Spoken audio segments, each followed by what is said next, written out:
Jocko, we live in a weird world now where a lot of young people, young men, seem to really struggle with life, with normal life stuff to deal with. They find themselves almost unskilled in how to deal with life. Have you noticed this?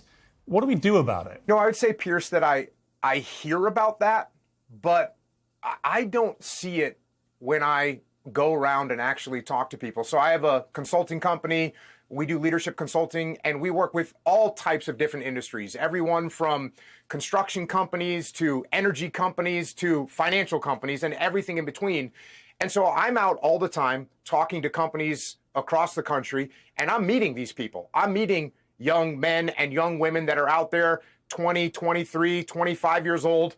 I meet them on job sites. I meet them in boardrooms. I meet them all the time. And you know what they're doing? They're working extremely hard. They're focused. They're trying to make things happen. That's what I see as I travel across America. I see people that are working really hard to make things happen. So I think there might be some static and some stray voltage about people that are having a hard time finding their way.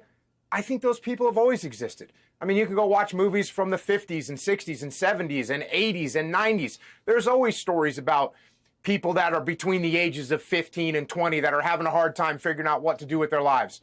And they exist today. But I don't think they're a preponderance of the people out there. I think most people are out there finding jobs and working really hard to make themselves and their world better. This is a very interesting point that Jocko makes, and one that I haven't really considered very much whenever I've heard people talk about how, well, dispossessed a lot of young men especially are these days. But I can't help wondering if Jocko, being the type of person he is and being as successful as he is not more exposed to people like that. In other words, I can't help wondering if maybe the people that he is exposed to are not really a good reflection of the average male or how we are trending as a society in terms of how successful males are becoming. And I think that's a very difficult thing to ascertain because what exactly would you look at? Would you look at the amount of males who are continuing on to higher education? That number is obviously dwindling. I'm not sure how much we can factor that number alone.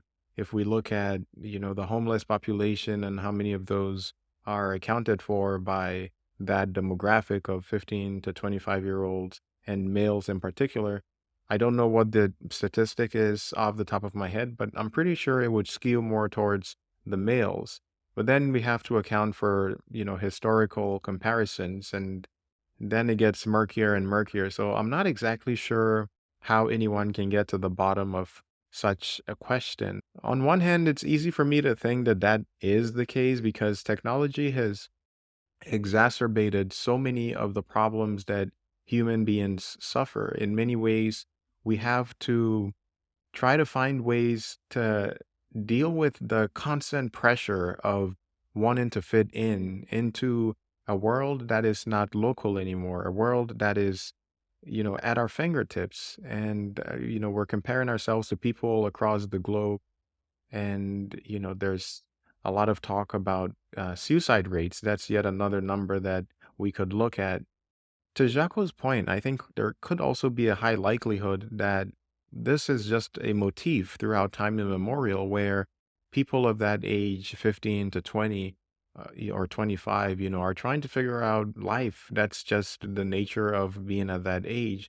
And it could be that just as every older generation is, saying how great their generation was compared to the younger generation, it could just be another symptom of that motif. I would be very curious what you think about this question. Do you think males in particular, and broadly speaking, that age group, are having a more difficult time now in dealing with, well, existential life problems more than people did back in the day?